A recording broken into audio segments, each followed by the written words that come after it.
Today I'm going to show you how to lay the seats down in a Toyota Camry Hybrid. We have a 2016. We are looking to get more room for the back of our trunk. So what you're going to want to do is you will see this little lever here. It says pull.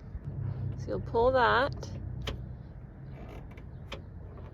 Once you pull the lever, you'll come to the back seat. It's these two seats right here, the right-hand side, or the passenger side in the middle. You can go ahead and lower the seat, and it gives you this little extra room, so if you need to put something long through the trunk, you can do that. It's also nice because it has this hard backing behind the seat. Thanks for watching Big Al Repairs. Hopefully you subscribe.